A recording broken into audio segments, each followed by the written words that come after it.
we've got some longest trout people here. We're going to have Captain Jeremy Heimes, Captain Lori Deaton come up and speak. Brooksy, you going to come with them, or are you just going to sit and watch? I'm going to sit and watch. Attaboy. Okay, guys, come on up. Okay. Didn't know you were ready. Sorry, No, you're good. You're good. Hi, everybody. Good morning. Hey. Grab this real quick. Grab a couple of rods. First, I want to say thank you for inviting us. We love T.A. Mahoney's and we love this fishing club. How long has your fishing club been around for? Remind me. 11 and a half years. 11 and a half years. That's a long time for a fishing club. So only missed 6 months of it? Seriously, if you look around or you've been around for a while, I've been around for over 20 years locally in this area. It's hard to sustain a great club for that many years over and over again, especially with the same sponsors. So kudos to that, and kudos to this, to having us here tonight. My specialty is light tackle inshore fishing for snook, trout, and redfish. I very rarely veer far past the Skyway. I usually only do that during tarpon season and fishing near and around the Skyway. Jeremy is one of the best artificial lure anglers and one of the best redfish guides that I know of. He travels all over to compete in a lot of these different redfish tournaments, and he does very, very well over and over and over again.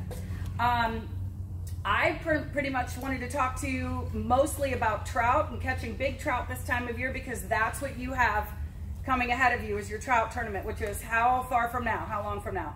A couple of weeks, 3 weeks? 4 months. About a month. Okay. And then I'll talk maybe a little bit about live bait. Maybe you can talk about artificials. So this time of year, as we know, in the winter months when it starts to cool off, trout find their way into places like residential canals, bigger passes where they're going to have some structure, where they look for bigger structure. So if you think about a residential canal, what does it have mostly? It's got a seawall, which goes for a very far way, and it also attracts heat, which keeps the sandy bottom, the mucky bottom, it warms up a lot quicker. It's also a safer haven because the water is so clear this time of year. I don't know if you guys have been out lately. I was out 3 days in the beginning of this week, and the water was so clear, it was ridiculous. So what's happening is there are these bigger trout, and even the smaller trout are making their ways into these passes and these residential canals. What I'm doing live bait-wise is a number of things. I'm starting off using a bobber, and I like the weighted bobbers, and they sell these right here. It's got the weight at the bottom.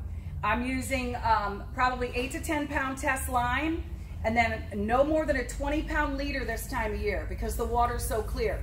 And I'm gonna start off with a live shrimp, okay? If I don't get a hit on top of with the bobber, I'm gonna change things up a little bit. Also depends on the water temperature. And I may tip a jig head with a piece of shrimp, and what's happening with that? Now this is going all the way to the bottom, okay? Some of the biggest fish I've ever caught were all the way on the bottom. And now, when I have clients on the boat, I have them do 2 or 3 different things. I might have a chunk of dead bait down, I may have somebody else with a bobber, and I may have somebody else with a jig head with a shrimp on it.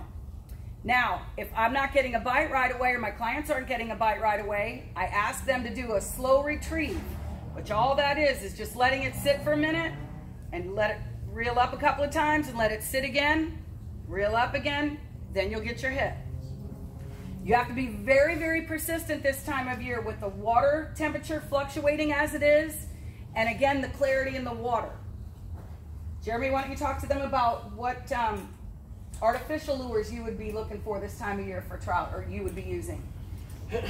Mainly this time of year, I mean, you want to downsize your baits a lot during the winter time. I like to downsize my baits really small. A lot of my baits that I throw are most of the time a lot smaller than what anybody else is even throwing. There's a lot of people that throw 4-inch swim baits and things like that. Now don't get me wrong, those baits will work, but to be in a numbers game and to be able to get fish that don't want to eat on cold front days, seems like we got cold fronts every other weekend or every weekend, you know, it's good to throw smaller baits and get those fish that are really not want to eat. They will eat. I mean, it's kind of like a, I don't know how many of y'all have been out with guides before. You ever been out with live bait guides? And you pull up to a spot and he throws maybe 4 or 5 snook pop and then they quit when they're throwing white bait, and then you catch one and then they quit. It's a really crappy day. You know, people think you go out with white bait and you catch 100 snook every day. Well, it's not always that way. On the days when it is like that and you throw all the white bait out there and you get 2 or 3 fish to pop and you only catch 1 or 2, and then you drive up there and there's 100 sitting there, days like that is when I'll come in behind them the live bait guys with artificial, and I'll catch more than snook on artificial than the guys did on white bait. But it's by throwing a reaction bait. And something like in that magazine, there's 3 different style of baits in there that I throw a lot. That's won me a lot of money. One's called the Sassy Grub. It's a small little 2.5 inch bait. The other one is going to be the Dart, which is just like a mirror lure Little John. You can buy a mirror lure over there. They got plenty of the Exude darts right over there on the shelf. In your natural colors, golden brim, baby bass. They got Tampa Bay pinfish. They got a whole lineup. There's only about 30 packs over there on the shelf. I checked them out when I got in here. All the Exude darts over there right now. And then the other one would be the RT Slug. Those style baits are what I would consider reaction bait. The Sassy Grub is very small, and the other ones are reaction. Something that's gonna, I'll put them on a 1/4 ounce or 3/16 ounce jig head, and you're gonna snap them. Pop, pop, let it fall. Pop, pop, let it fall on a 1/4 ounce jig head. This time of year, like she's saying, I rig up all my rods with all jig heads because either I'm gonna be throwing shrimp if it's cold front time, or I'm gonna be throwing artificial. So if you have jig heads on all your rods, well then there's your answer. If you're a hard bait guy and you like catching fish on hard baits, things like, I like using unfair lures, mirror lures. I still like them. I love them. The Top Dog, the She Dog, all of them are very good. Most of the time I throw the unfair dog walker. That's what I throw. These are very good. This size, the She Dog's a little bit smaller profile. If you put it this way, if you're going to go fish tomorrow and it's going to be blowing 500 miles an hour, but you still want to go fishing, why sit at home? If you want to go, go. Get up. There's 5 million places. When a captain says it's going to be too rough to run a charter, it's not. Those days like that, I usually still run a charter, but I move you. If you're willing to drive, I will take you somewhere and we will go catch fish. You're out of the wind. Where you're out of the wind. There's always somewhere to go. But if you're going to do live bait and the guy wants to do live bait, you are kind of screwed. So for me, as an artificial captain and in live bait, I'm versatile. I can do anything. And if you're willing to go stand next to me, when we go on a charter and we're going to go artificial, I will stand right next to you, and I'm going to critique you, and I'm going to fish right along with you. And I promise you, I'm going to do my best to outfish you, even though you're on a charter with me. I promise I'm trying to outfish you. But little top orders like this, a lot of times on a bluebird style day, like we got cold front coming. This is rain coming. Tomorrow's going to be still a little bit of rain. Saturday's going to be cold front. Things like the Mirror Lure Mirrodine, the Rip and Slash by Unfair Lures. Any of them, all your natural colors. First thing in the morning, I'll start out with chartreuse. Middle of the day when it gets bright skies with no clouds or nothing, switch to something totally natural. That's going to be your best bet. Go natural. Tampa Bay is one of the hardest places we fish out of everywhere I travel to. Most of the time, natural colors are your best choice. Yep. Anything? One thing I want to say about artificial lures, and even if you're somebody that is so used to fishing with live bait and you do like fishing with live bait, you've had great success. I don't leave my house, my canal, I don't leave anywhere without having at least 2 of my rods already rigged up with artificials because several different reasons. I may pass a big pot of fish on my way to pick you up or to go catch bait, or like Jeremy says, the weather may be terrible. If you think about how much time it does take you to go and get in your boat and go try to catch bait and anchor up and chum and go through all that, by the time half of us are done catching bait, he already has 25 fish to the boat. People get like flabbergasted. Oh my God, I don't know where to start. There are so many different artificial lures. I don't know what to do. Start with just a few, like we're mentioning these 2. Stick to simple things. Stick to something simple. Pick 2 or 3 different lures. Go out and practice. Go out on the windy days. Try to stay back in. Right now, there's plenty of fish up in any residential canal that you could possibly go into. Also in any of the rivers, local, and Scott was even saying earlier, over by Sarasota, they're crushing it. But you can get out of the weather. Now, if it's 40-mile-an-hour winds and you have your days that you don't have to go out when it's that bad, when you can pick and choose, of course you're gonna pick and choose. And I'm throwing all artificial too, so. Exactly, but how many of you already throw artificials on a regular basis? Okay, how many of you have never thrown artificials or don't feel confident? So there's only a few. Okay, so this is a practice for you. When one of your buddies is out there on the boat and you're using live bait, or let them use live bait, and you practice. And what I try to do, and I know Jeremy does the same thing, we keep a log, we keep a calendar. Every time that we go out, we write, and we come back in, we write down what the barometric pressure was doing, what the tides were doing, what time we started catching fish. When the bite goes off, the first thing I do is look at my clock. I want to see what time the bite started, what time it ended.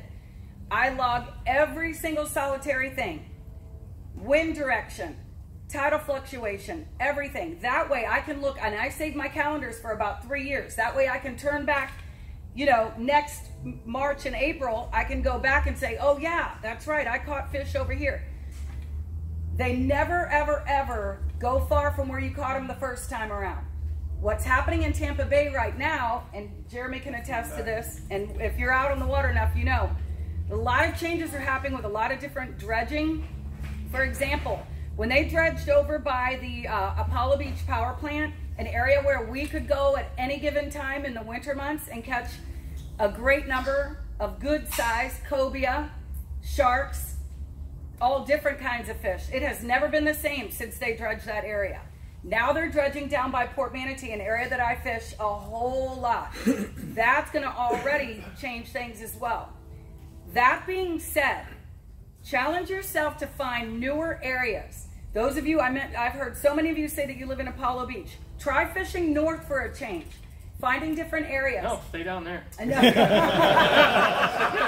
there. Don't go that way. Or whatever. I'm just saying, try to learn a different area. That way you don't feel so frustrated when you do go to certain areas over and over again, and maybe you don't have a good bite and you're like, I might as well give up. Never give up, because the fish are somewhere and biting fish are somewhere. Promise you.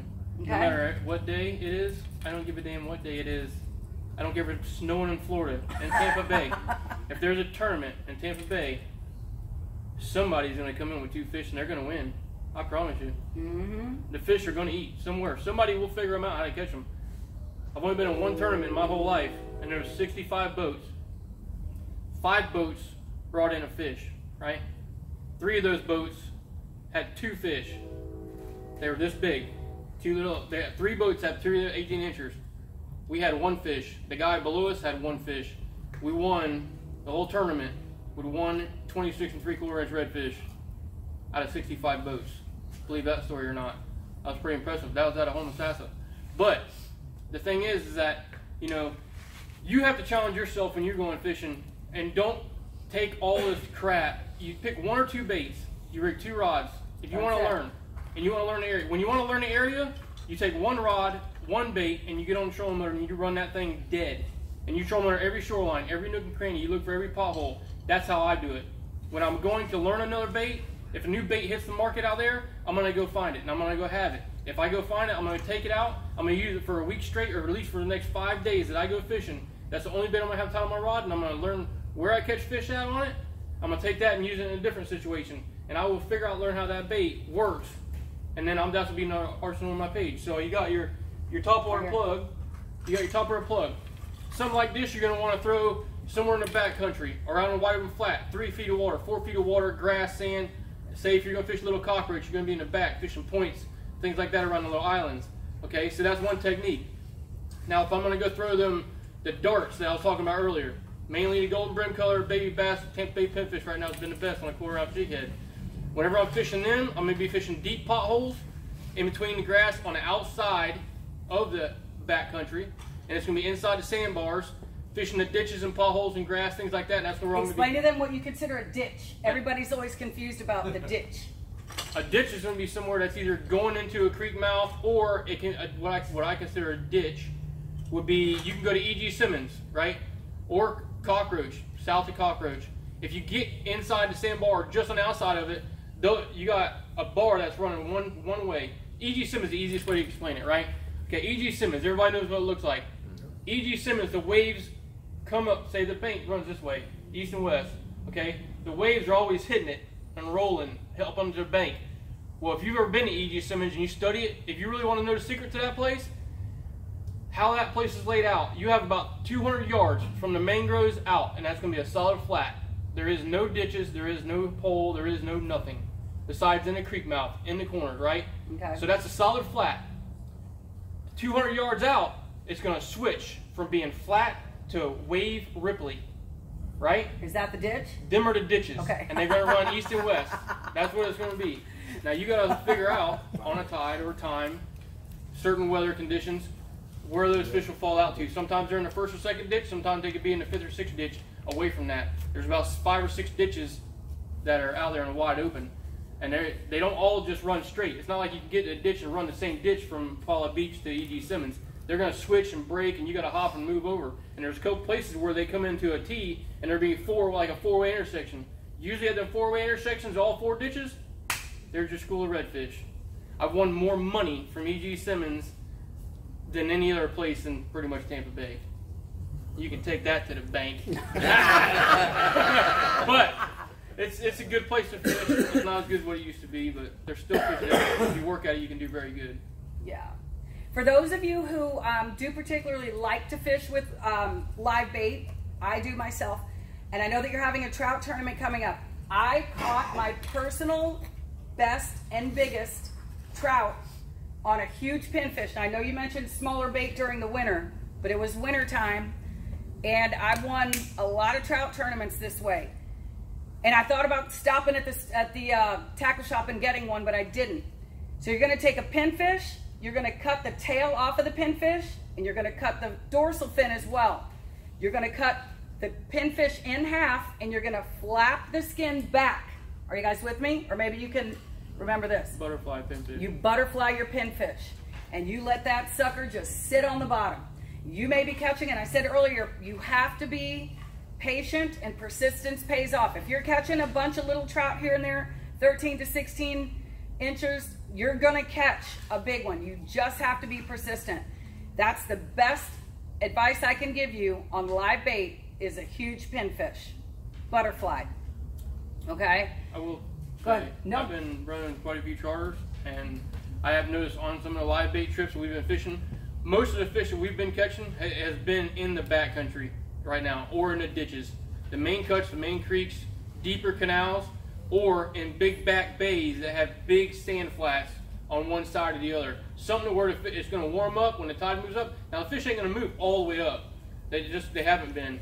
But if you learn how to catch them when they're out in that wide open, on a wide open flat that's tapering up to shallower water, the water, if it's low in the morning at daylight, all that dirt's going to warm up throughout the day. When it does, them fish will pull up there, and they're going to get up there in 1.5 to 3 feet of water, up there in a little bit shallow water.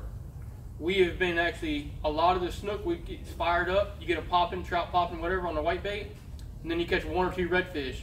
What's been happening is I switched. We were actually catching them really good. We switched from the greenbacks to the pinfish to see what would happen. Because if you go to the Skyway right now, if you chum, you roll the net in the boat with pinfish. Like one throw would be 500 pinfish. Let me tell you something. As a guide, I leave my house at 4:30. I'm supposed to pick y'all up at 8:30, 9 o'clock most of the time. How many hours is that? I don't sit there and I don't feel like sorting through 500 pinfish for your 3 greenbacks to throw because you want a greenback over a pinfish. So I've been using a pinfish. Like I said, I've been tearing them up. The redfish have been eating the bottom out of the boat to get the pinfish for some reason. The last 2-3 weeks have been very good. Pinfish, I would try them right now. And pinfish, we were talking about it earlier.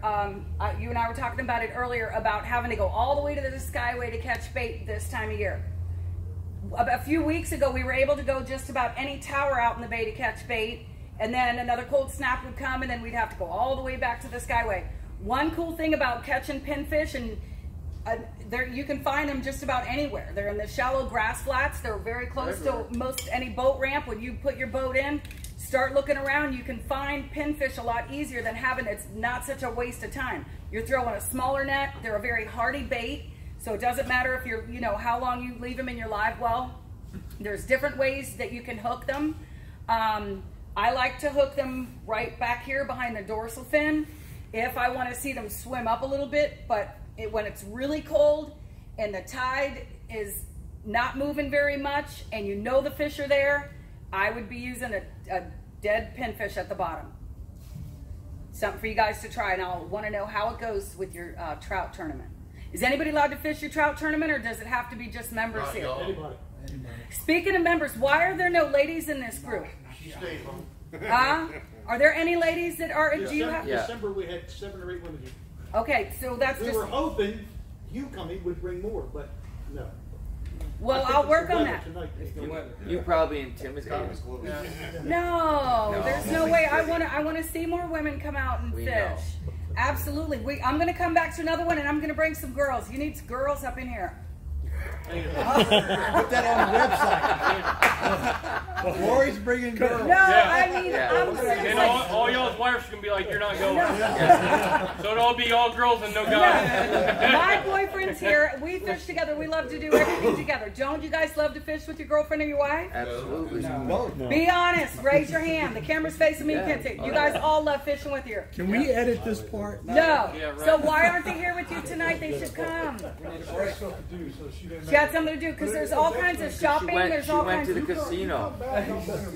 All right, I'll come back and we're gonna do a girls' night. Can we do a girls' night? April. We're gonna do a ladies' night. 2 for 1.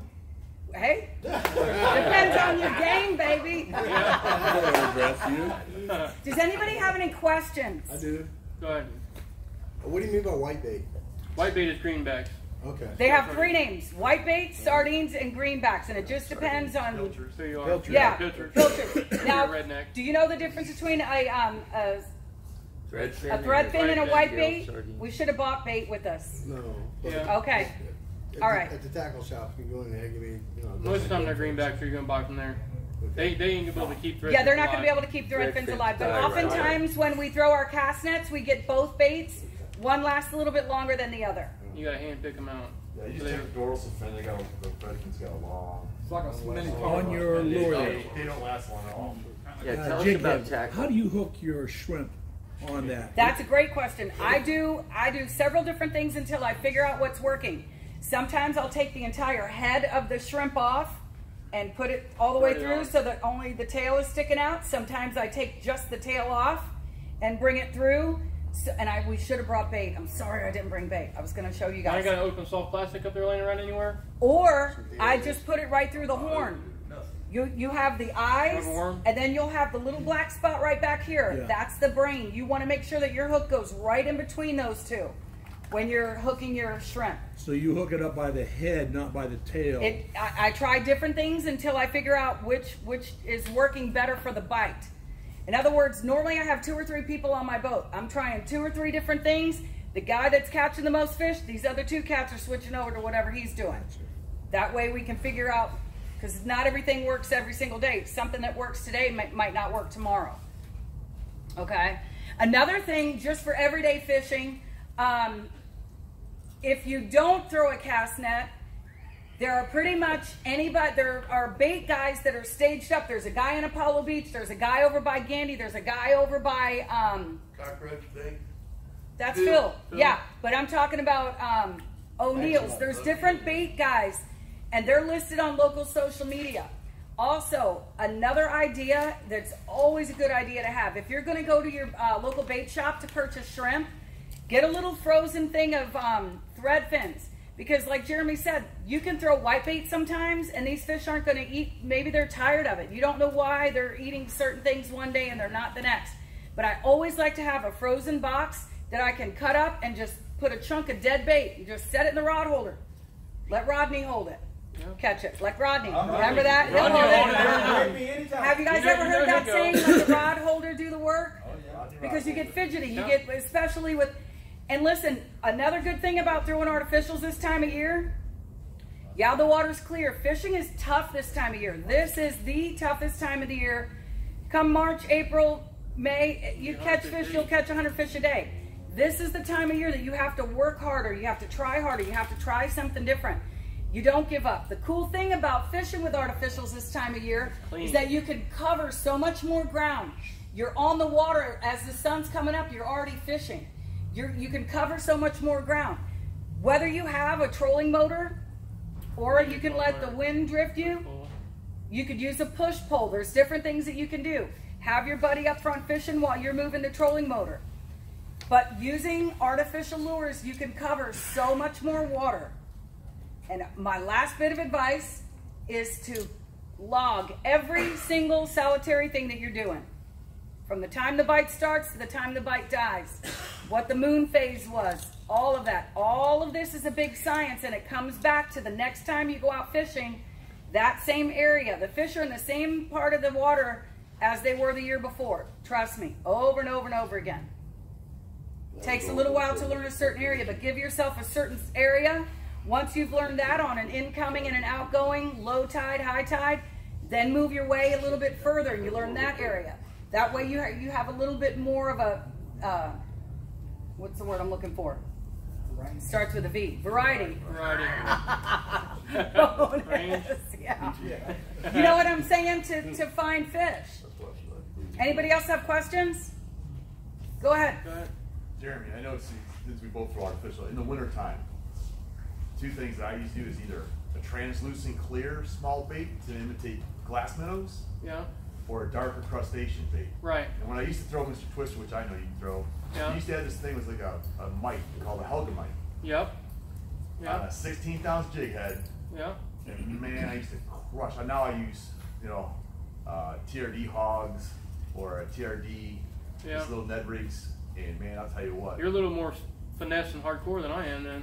Oh, it is. Most of the stuff I throw, the only two small baits that I throw are the SS minnow and that sassy grub. Yeah, but man, I caught 32, Or 33 worms. inch black drum on those tiny Right. Yeah, the baits. little bug bait. No, I've seen Yeah. them. Yeah, they're Because anything that represents, because I find that by us fishing the hard bottom stuff like that, right. they're not eating big fish, man. Right. I'll throw my little swimmers, slim swims, with a Right. 1/5 or what is it, 1/6 ounce head, Yeah. and just almost a clear body, man, or a small twitch bait like the Miradines, but it's Right. It's a little glass minnow looking bait and catching big fish, man. Now there's a difference. I mean, like our number one probably our number one best color that you could throw around Tampa Bay is going to be like golden brim. Golden brim colors, an all around get her done bait, catches a lot of numbers. But if you look at the sassy grub, I mean, there's a whole variety of different colors. For me, I can't explain why I gravitate to certain colors. Usually what I do, if I'm running 4 people on my boat and I'm running a charter artificial, like if I'm fishing E.G. Simmons, I would start all 4 people out different colors. One's going to be a key lime. Key lime pie is one of my favorite colors. It's a very bright chartreuse with a, it looks like a key lime pie. Like a light green and a yellow green. And that bait worked very well, especially in the morning, low cast. Choking up. And low class conditions, like no clouds or light clouds, things like that. As the sun comes up, then I'll go to golden brim or glow or something like that. But that's if I'm really on white sand. If I'm more in the back country and things like that, little cockroach, big cockroach bay, I'm going to throw a lot more brighter colors most of the time. Key lime pie, white, glow, something brighter. Gold flake, something with some gold flake in it, it's going to light up a little bit. But I mean, that's just me. I'm going to try whatever it takes. I mean, you talking about these little tiny worms, little baits like that. I've actually got on some fish in a tournament one time that you couldn't hardly catch. And I sit on them for 5 days. And all the little fish, you catch them every cast. This is on E.G. Simmons. The Page fished the same one. Everybody knows Jeffrey Page. And there was probably 8 or 10 boats that fished that E.G. Simmons all in the same day. And there was 4 different schools on that place. And we literally park and watch 300 fish come to us. And you could throw in there with any other bait you wanted and catch a 23, 24 inch fish. The big money fish would swim by. And they wouldn't even, I mean, you could just watch them as they come by.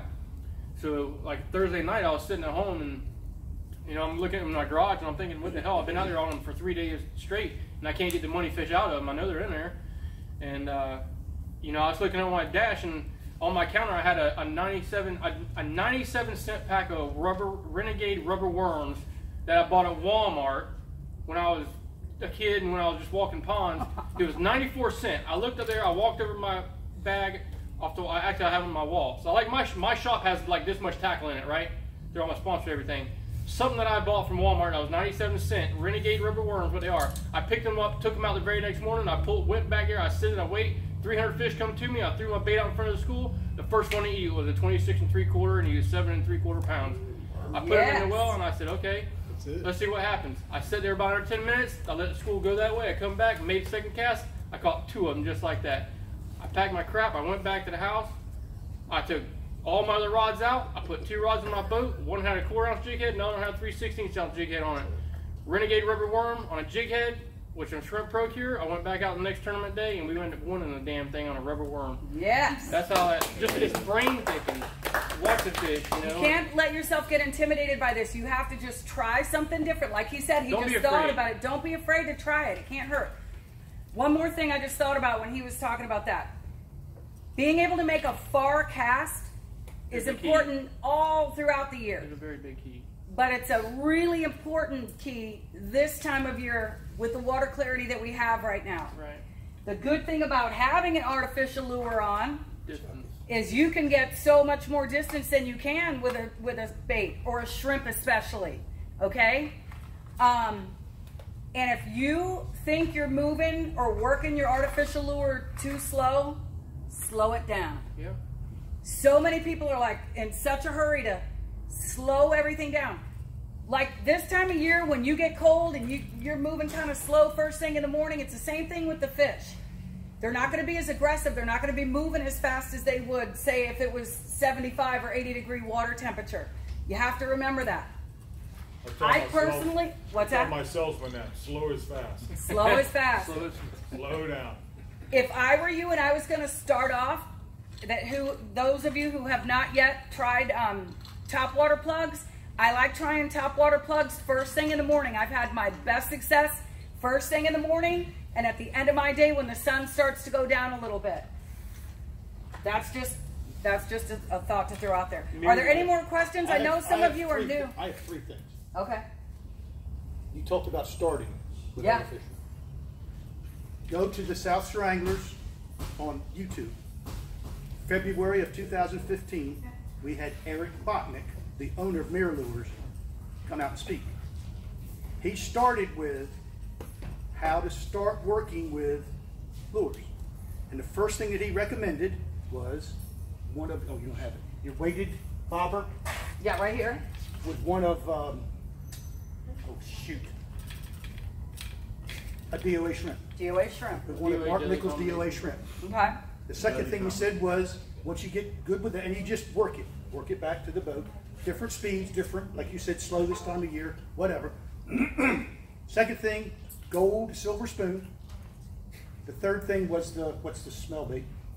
Berkeley Gold. The Berkeley Galt. And then he said he took all that stuff, he pushed it aside, he says, now we're going to talk about my stuff. And he went into that in great detail. It's an excellent way to start. The second thing is we had Mike Murphy out, Captain Mike Murphy out. He's a biologist. He said 3 different things with fish. Trout, noise. Redfish, stink. Snook, eyes. One of the things Captain Michael Anderson always recommends when you're keeping your little book, where did you catch bait that day? He said he keeps a separate bait book. 50 cents, well, if that and $1, you get yourself a cup of coffee any size at Wawa. So that's my 28 cents for it. Just make sure you post the pictures. That's all you gotta do nowadays. Post a picture on Facebook. Yeah, you'll That's your remember. log. There's your log. But does anybody have any other questions? Don't be shy. You guys came all the way from here. I'm going to get right back to you in a second. Dakota, She fed. where are they at? In the water. She We're- said, I already know about that. They can't be living on A land. go-to, definite, good spot is in the middle of the bay right now on the rock piles. yeah. Poor Manatee Reef. Poor Manatee Reef. You had a question, Rodney? What size braid and leader y'all use? Right, this time of year, I'm using 8 to 10 pound, this is Fireline, and then I'm using 20 or 25 pound leader, U-Pro, and I'm always using a circle hook, U-Pro circle hooks, always. How many of you guys use circle hooks here? Okay, that's good. I will bump it up as the water, if the water gets a little bit murky or if I'm in a little bit deeper water, I might, go up to 25 to 30 pound if I'm over rock pile or something like that. But to be in shallow water and just in the backcountry where I'm at right now for snook, trout, redfish, 20 pound. And you had another question. Leader to bobber. Do you use the standard length, or do you use it by the depth of the water you're fishing in? Depth of the water you're fishing. But I always try to start off with, generally, a little bit longer of a leader, because every time you catch and you keep cutting, you don't want to have to cut a whole nother piece of leader, if that makes any sense. And how far off the bottom are you? For this, Yeah. so I'm saying So that's just a couple of feet right there. You want your bait on the bottom though. Well, sometimes I want my bait all the way on the bottom, and if I'm having a bobber, I don't want this bait all the way on the bottom. Okay. I want it suspended a little bit. If I want my bait on the bottom, then I'm going to use a jig head. Mm-hmm. And as I mentioned earlier, if you're not getting a bite, that slow retrieve always comes in handy when the water temperature is as cold as it is. I was out the other day fishing the Palm River, and the water temperature in the Palm River was down to 63, 64 degrees. That's cold. And when I tell you it was clear, it was crystal clear. Where were you catching in Palm River? I didn't do very well at all. That whole Davis Island area, I can tell you where not to fish right now. No, I'm telling you the truth. I'm not gonna lie to you. Yeah. Anybody else have any questions? Don't be shy, you guys. You came a long way. You're new, right? Do you have any questions at all? No. Do you have your own boat? Yeah, kayak. You kayak fish? Yes. All right, well, you can get way back into a lot of cooler areas that we can't get to on a dead low tide and hit those potholes. I know. That's okay, you got it. That's awesome. Yeah.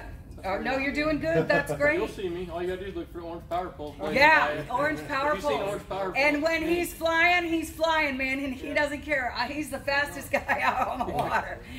He's like I've never seen you on the water. That's good. Never. That's why I know you're I playing. see Good. you start your tournament. I don't want you to see Never me. seen you out. I don't want you to see. I don't I want know Rodney to that. see me. Yeah, he hides from everybody. I hide from Where you, are Rodney. you at? I know. I hide from you. Yeah, you don't answer your phone either. 'Cause I hit you up when I saw you go. Where you going? Yeah. 4 hours later. Oh, I was heading somewhere else. Anybody else have any other questions? Please don't be shy. Now's not a time to be shy. Big trout in the ditches, on seawalls, Reginald's canals, things like that. Poly Beach canals, all really good. Trout in the deep ditches. Another place, Joe's Island, big trout. You know the ponds just outside of Joe's Island? There's big lakes. The lower the water, the better. Even in the back, there's plenty of fish in there. He calls a pothole a lake, by the way. Potholes of lake, lakes of ponds. Pretty much wherever you see birds all the way around and there's water in the middle and there ain't no birds, that's where Jeremy Heimes will be. How far back do you go into Joe's? All the way. All the way to the back? Yeah. Even -5, -6, -7, whatever you want, I'll make it in there. That's What kind of why boat you running? The lower, I got a Blazer Bay, 2420 GTS Blazer Bay. It'll go wherever I want to go. I got a Renegade skate if I can't get there in that. And there, it will get there. Oh no, Yeah, no matter where you want to go, I'll get there. He'll get you there. Yeah. He'll get you there. It just depends on what you want to do. I cater to artificial guys and I cater to live bait or a mix. So if I'm using live bait, things like that, I use a Blazer. If I'm doing artificial only and it's during the winter time and it's a native something, I'll use my Renegade. I wanted to mention before we wrap up, if anybody does want to book a charter with me, they get a $50 discount from being here today. Thank you for inviting me. If anybody wants one of these, let me know. And the next thing I want to let you know is that I'm doing a kids fishing camp, Cool Kids Fishing Camp. I do it throughout the year, whatever days kids have out of school, whether it be a teacher work day, tomorrow's a fair day, that type of thing, throughout all of the spring and all of the summer. And I'm also looking for sponsors, and it's not very expensive. I have that listed on the back if anybody's interested in one of these. Even if you don't have a kid, you can sponsor a kid too. Go. Yeah, and it's only $100 a day for a kid to come. Yeah, does anybody else want one of these? I'll take one. One other thing I wanted to mention to you, a lot of you guys know me. Those of you that don't, I am the founder and director of Hooked on Hope. It is a local breast cancer foundation. We've raised over $450,000 for local breast cancer patients. We have a pamper party coming up for any women who have ever battled breast cancer or who may be currently going under treatment right now. And it is free to them, and they get to bring a guest. So if you know anybody that's ever battled breast cancer, I'd be happy to give you a form to give to them because they're more than welcome to come out and be pampered for the day. Did anybody want one of these? I'll leave some at your office. Yeah. Again, if anybody wants to book a trip, $50 off. What did he say? You know what he said. It's Jimmy. Come on. Jimmy. Aw. Well, thank you very much for having us, guys, and maybe we'll do a ladies' night one time. I hope so. I'd like to do that. Thank you very much.